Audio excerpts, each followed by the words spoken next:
I am happy to join with you today in what will go down in history as the greatest demonstration for freedom in the history of our nation.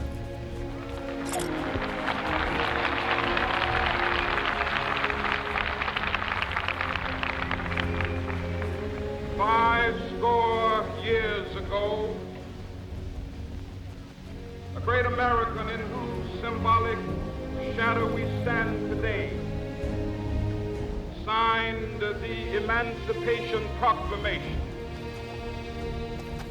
This momentous decree came as a great beacon light of hope to millions of Negro slaves who had been seared in the flames of withering injustice. It came as a joyous daybreak to end the long night of their captivity. But 100 years later, the Negro still is not free. 100 years later, the life of the Negro is still sadly crippled by the manacles of segregation and the chains of discrimination. 100 years later, the Negro lives on a lonely island of poverty in the midst of a vast ocean of material prosperity. 100 years later,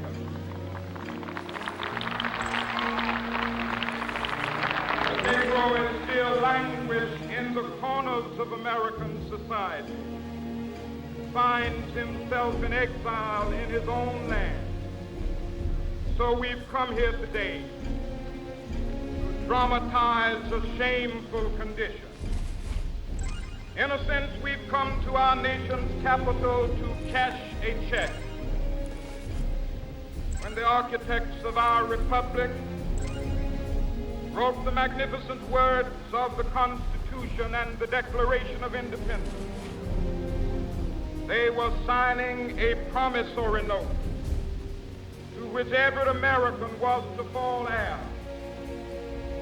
This note was a promise that all men, yes, black men as well as white men, would be guaranteed the unalienable rights of life, liberty, and the pursuit of happiness.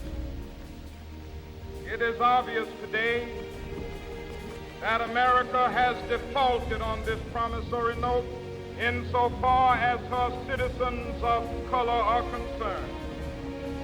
Instead of honoring this sacred obligation, America has given the Negro people a bad check, a check which has come back marked insufficient funds.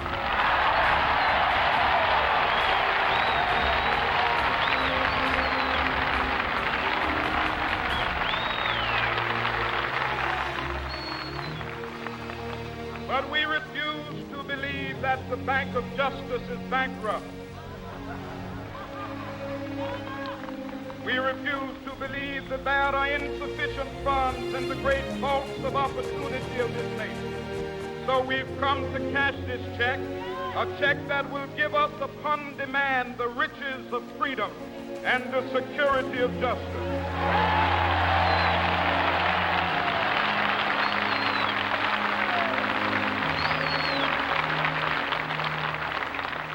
We have also come to this hallowed spot to remind America of the fierce urgency of now. This is no time to engage in the luxury of cooling off or to take the tranquilizing drug of gradualism.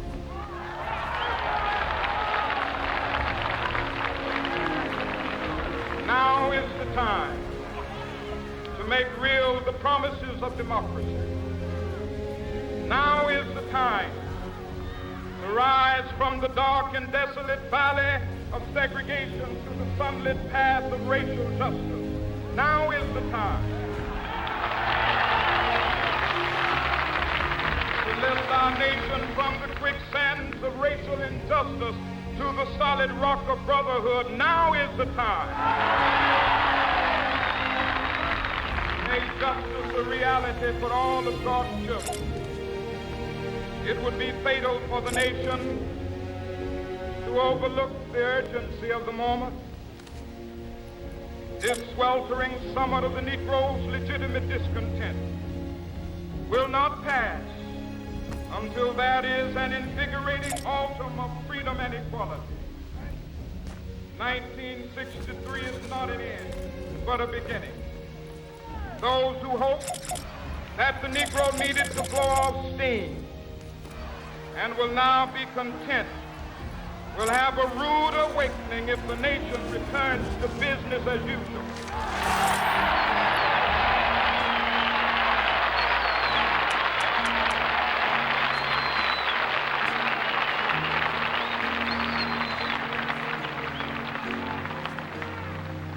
There will be neither rest nor tranquility in America till the Negro is granted his citizenship rights. The whirlwinds of revolt will continue to shake the foundations of our nation until the bright day of justice emerges. But that is something that I must say to my people who stand on the warm threshold which leads into the palace of justice. In the process of gaining our rightful place, we must not be guilty of wrongful deeds.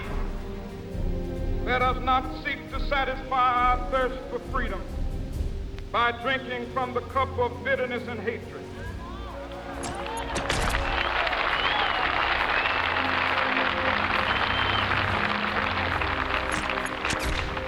We must forever conduct our struggle on the high plane of dignity and discipline.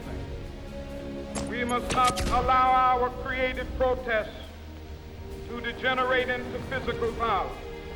Again and again, we must rise to the majestic heights of meeting physical force with soul force.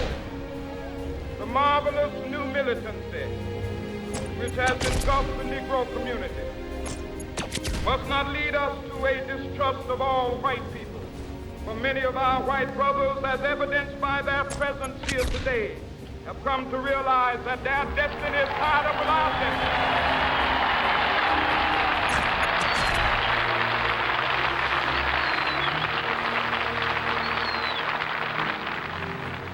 They have come to realize that their freedom is inextricably bound to our freedom. We cannot walk alone.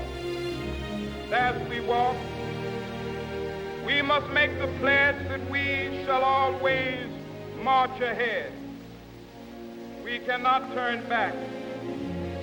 There are those who are asking the devotees of civil rights, when will you be satisfied? We can never be satisfied as long as the Negro is the victim of the unspeakable horrors of police brutality.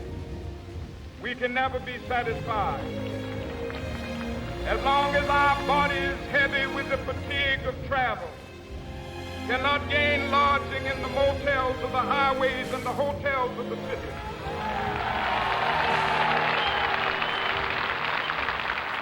We cannot be satisfied as long as the Negro's basic mobility is from a smaller ghetto to a larger one. We can never be satisfied as long as our children are stripped of their selfhood and robbed of their dignity by signs stating for whites only.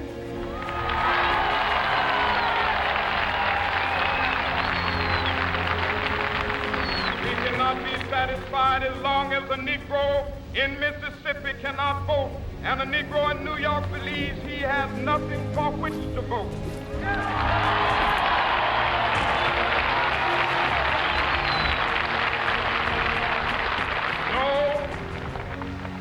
No, we are not satisfied, and we will not be satisfied until justice rolls down like waters and righteousness like a mighty stream.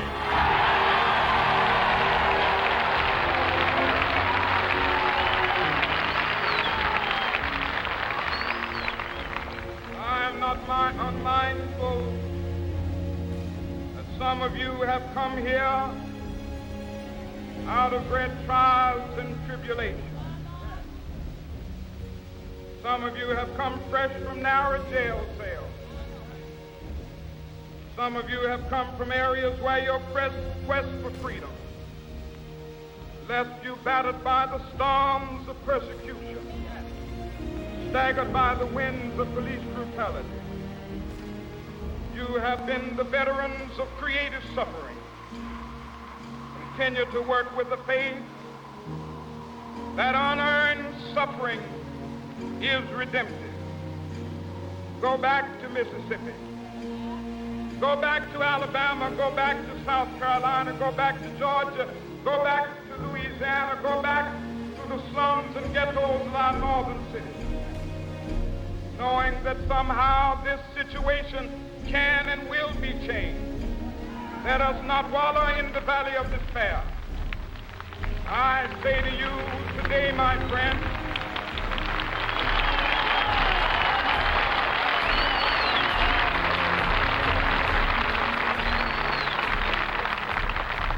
so even though we face the difficulties of today and tomorrow, I still have a dream. It is a dream deeply rooted in the American dream. I have a dream that one day this nation will rise up, live out the true meaning of its creed. We hold these truths to be self-evident, that all men are created equal.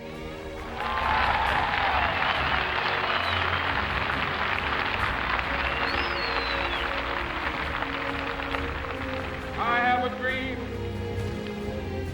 that one day on the red hills of Georgia, sons of former slaves and the sons of former slave owners will be able to sit down together at the table of brotherhood. I have a dream. One day, even the state of